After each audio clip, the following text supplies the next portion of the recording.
chairperson of WOPA, who says she has been in this fight alone. I am just saying that you joined me in the fight. The development partners present, who are represented by the UNFPA, you're most welcome. Plan International, representing the forces of coalition of all the partners, the staff of parliament, the young ladies, the young boys, and all the invited guests. You're most welcome. I want to thank God that you've been able to come here, to come to Parliament of Uganda, and where we are speaking the issues of girl child, we are speaking it in the precincts of Parliament of Uganda. You're most welcome. I also want to welcome, I want first of all to thank the chairman, the leadership of this forum, for initiating this forum. And when they came to my office and said they wanted to bring this forum, I asked them, are you serious? Have you had a chat with Sarah? Because I don't want the issues where Sarah will say, you know, you see these boys, these are the ones who spoil the girls. Now they want to make a cover up. But Chair, I want to thank you so much with your leadership. We are really very grateful for starting this forum. And I can assure you, without any hesitation, that I accept to be a patron to this. I want you to allow me to speak from my heart. And I'm speaking from my heart. The issue of eliminating the teenage pregnancies and the child marriages is a reality. I happen to be a victim of them. In the tradition where I come from, having so many girls is being rich. The moment the parent sees breasts come out of a girl, that girl is ready for marriage. I happen to come from a family of about 48 children, and most of them were girls. Now the girls, I am actually the third last born in the home. Now, when my other sisters grew up, I would see everybody getting married, and I would wonder what is happening. Kumbe, that was the riches that was there. But one time I happened to ask my sister, you're young, why are you getting married? My sister said, you don't know what you're talking about. And I told her that you wait, you'll become my house girl. That's what I told my sister. Why don't you go to school? She said, for you study if you want. So it reached my time. When it reached my time, I was going to P7.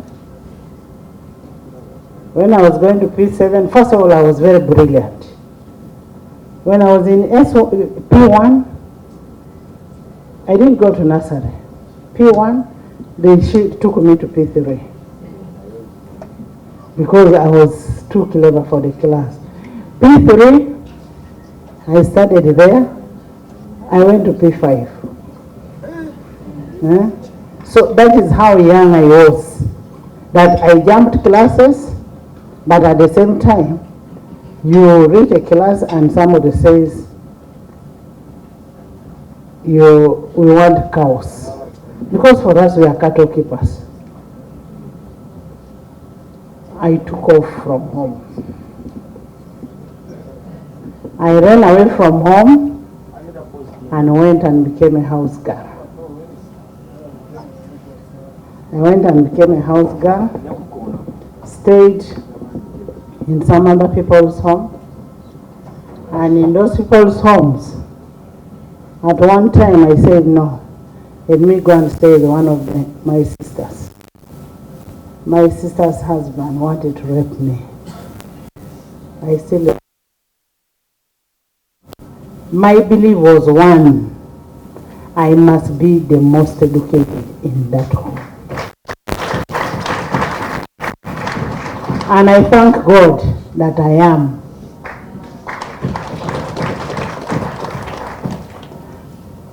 First of all, there was nobody to pay my fees. I would work as unpaid house girl. I would, when you talk about poverty, you need, first of all, to empower yourself and know what you want as a person. I started selling local brew as I was working as a house girl to pay for my fees. Work as a house girl, sell local brew, go to school, come back, and continue working. And when that happened, I finished my S4. I said, I thank God. But I continued. I did not stay in our home. They would only hear that she studied, and I studied. One of the causes of early marriages, child pregnancies, is an issue of parenting, where parents say, we want A, B, C, D. And of course that comes out of poverty, that because we have a girl, we can get out of poverty with this girl. But it also comes back to you, the girl, to know what you want in life. It comes back to you. I refused. I said I will not. My father rejected me and said I was not his kid. And I said, it's okay. Time will come when you'll know that you're my father. He only accepted that I was his kid now when I was working. When I was working. So I educated myself from primary to university.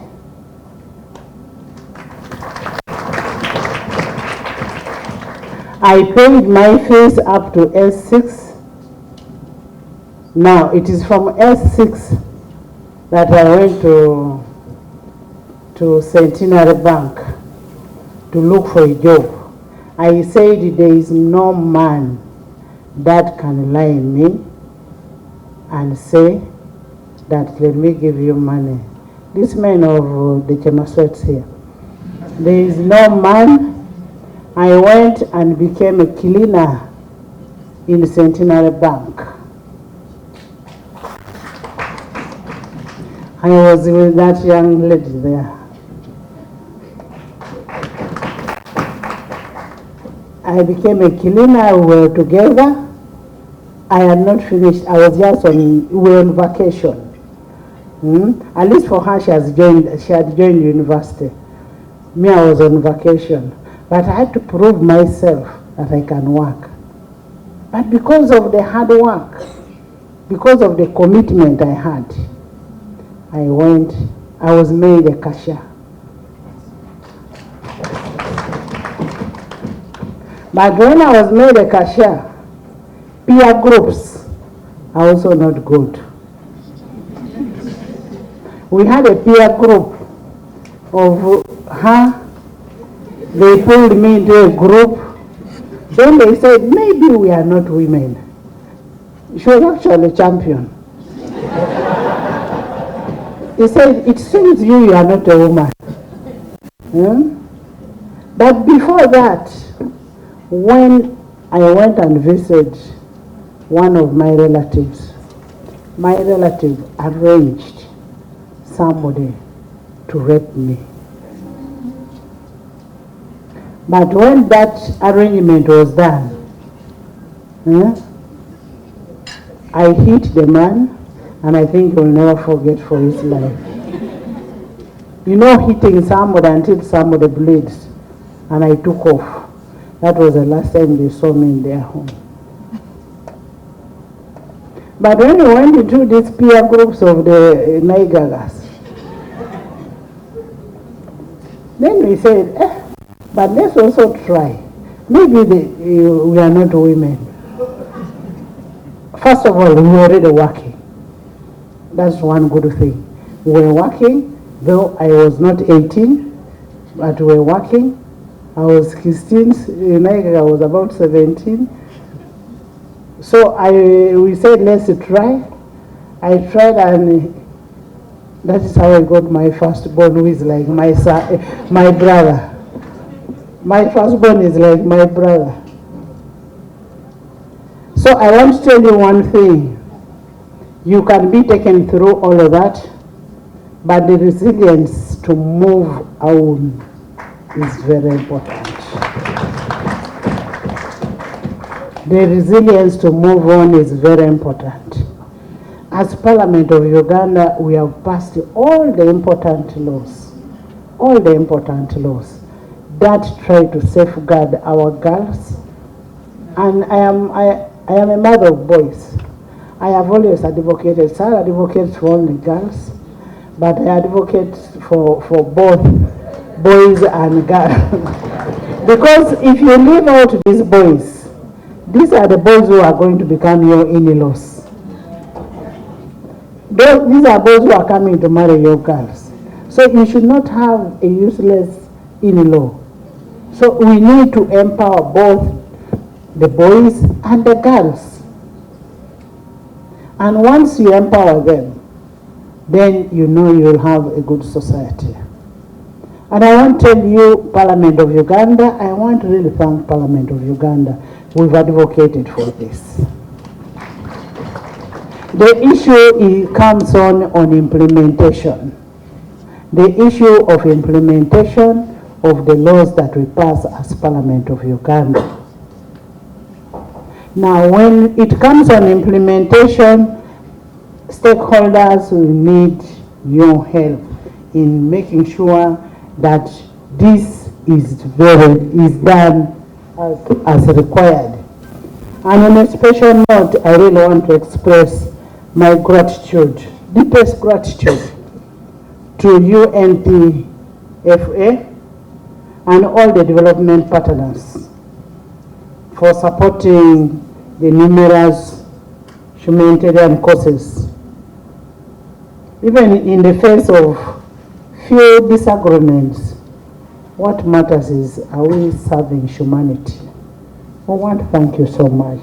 Can we clap for them? I want to thank you so much, and all the other humanitarian bodies. And I want to the youth who are here, what is important is the zeal that you have, the commitment that you have. And for you to know that a girl is a girl, you're a kid. This business of saying we are using contraceptives is very, very bad. Why does a young girl go and start using pills, start using what? When you're young, just know that you're young. When you're young, time will come when you'll have all the fun that you want. The parents that we have also should encourage our children to live in that kind of life that when you're a kid, you're a kid. Time will come when you'll reach a moment. If you want to get married, get married. If you want to stay, you want to become a nun. At one time I felt like I should become a nun. But I would be a very good nun.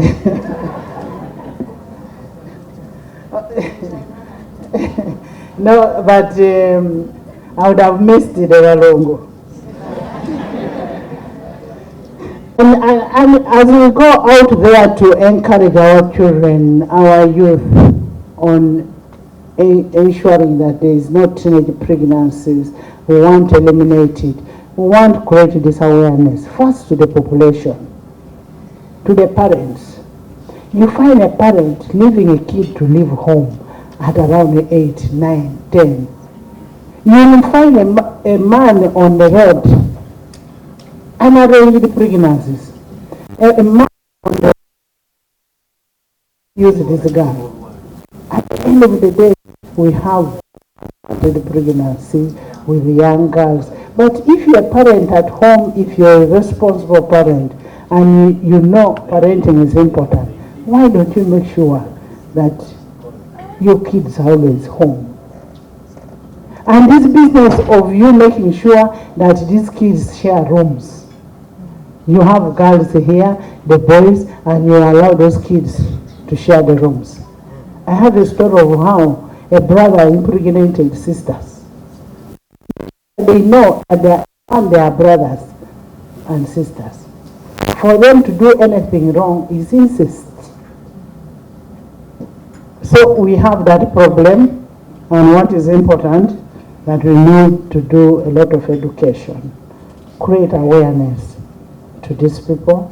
We as Parliament, we may not go on the implementation, but we need to go outside there and educate our people and tell our people that, look here, you're missing a lot. Maybe that is going to be the speaker of tomorrow. If I had allowed what my people wanted me to be, I wouldn't be what I am today. And I am proud of it. And I want to assure the forum, plus WOPA, and the child protection, that we can do whatever it takes.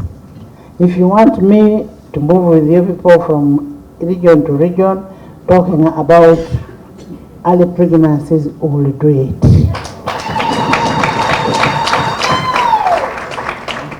And to show you that I have a passion for girl child, in my school, I have sponsored 100 girls, and they are studying for free.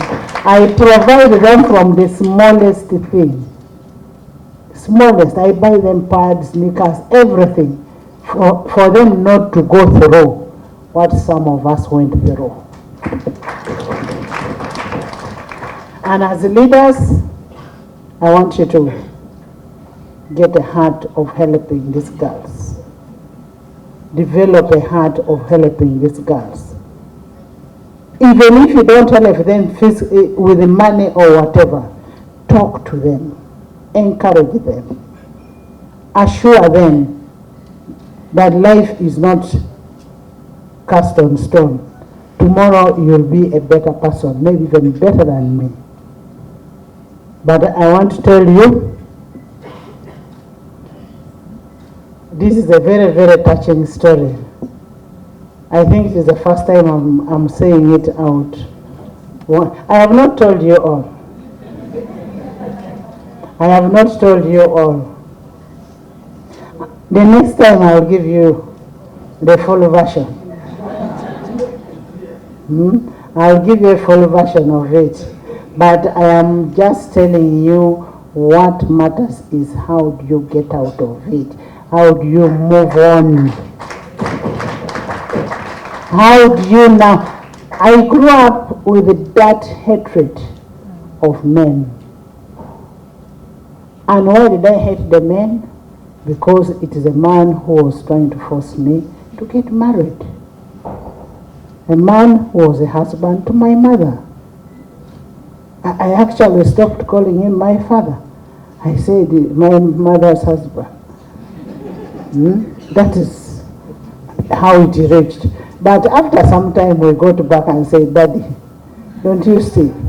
Now you're and now we got back when I was now in Centenary Bank and I was lecturing in the university. And I would tell him, would you have a senior don if I had gotten married? So we really need to talk to our children, talk to our girls, and make sure and make sure that they accept what it is. And I want to thank the development partners from the time they started their work, and also thank Minister of Education that have been able to make some tremendous change, that the percentage has reduced as we try to end. Let's first try to reduce further, because we cannot just end from nowhere. It will still continue, but let's try to do our best to limit it before we end the teenage pregnancies. And I want to promise the young ladies that were here that your message has been well received. And your message has been well received, and we'll make sure that we do what is contained in the message. And as Parliament of Uganda, you have our unwavering support towards ending teenage pregnancy. We'll do our best to create awareness. I want all of you, when you go, wherever you go, whether you go on TV, the same way you create awareness of why you should be voted in is the same way you should create awareness of the girl child, of how we should eliminate teenage pregnancies. First of all, it makes them die. You get a girl. My mother was married at 13 years. 13.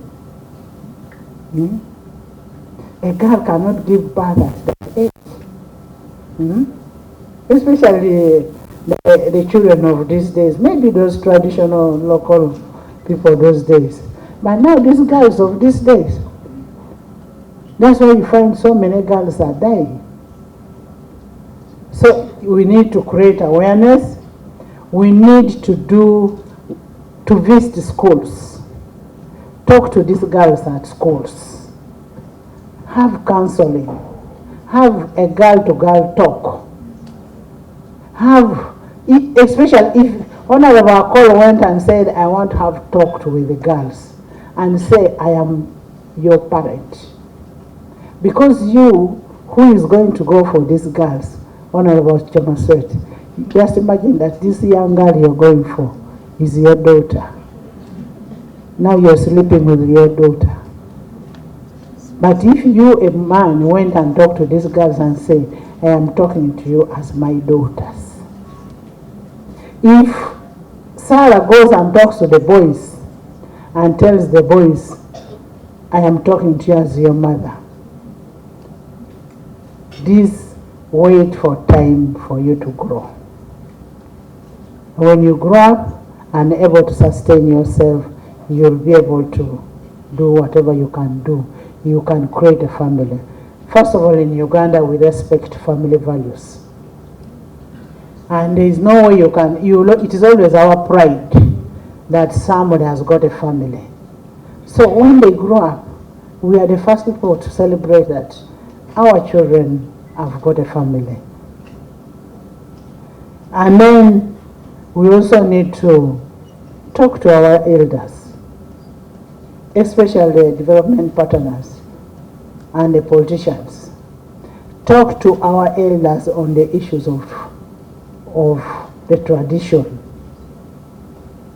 The issue of tradition is very, very bad.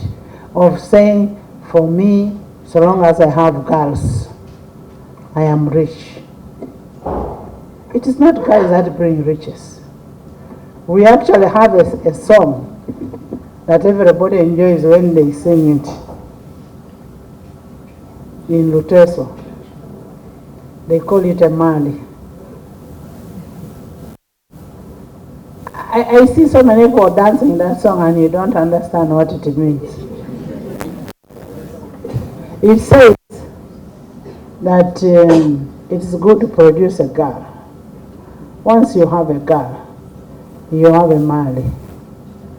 You have a girl can bring you a gomas, a girl can bring you wealth, a girl can bring. So for them, it's about girls bringing wealth in the society.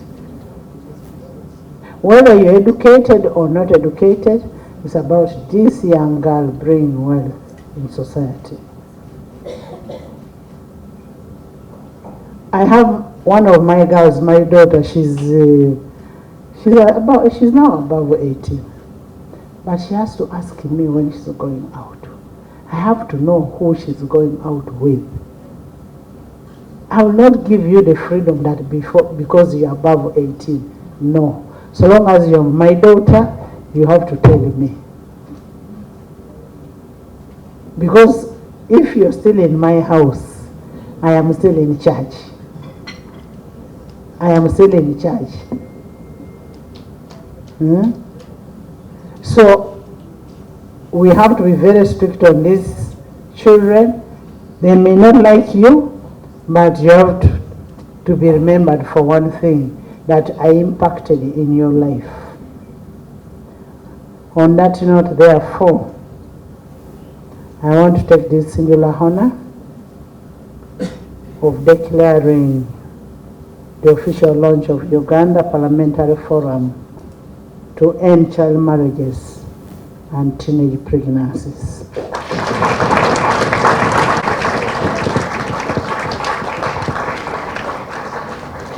And I want to thank all of you. May the good Lord bless all of you.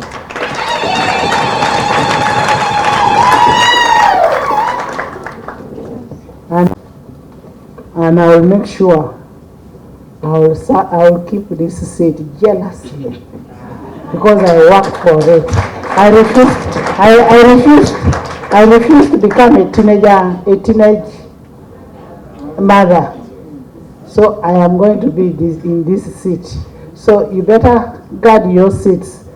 Better say I am going to be the speaker, I'm going to be a member of parliament, and get it. Other than this business of saying I want to have a kid. No, those kids are a problem. You'll get them later. You'll get them later when you are able to do. I wish you good luck and God's blessings. Thank you so much, the Right Honorable Doctor. Our second, please.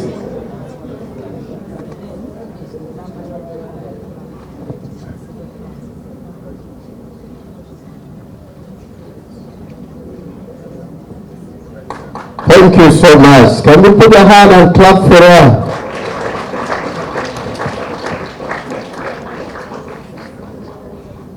Officially, it is happening today. Officially, it's happening today. This forum. We are actually launching this forum a day after we received the news of an 8-year-old girl, Rawan, who died on the day she was married off to a 40-year-old man in Yemen. She died of internal bleeding. So you can see the magnitude.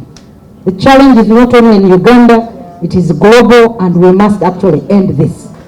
And Right Honorable Speaker, our marriage bill is ready because it's one of the efforts we've put in to end these child marriages with penalties, strict penalties, stringent. So we hope that when we start the next session, we'll have the sexual offences bill and the marriage bill processed and passed into law. Thank you very much for your time, and thank you for accepting to be the patron of this forum. May God bless you. Thank you. The forum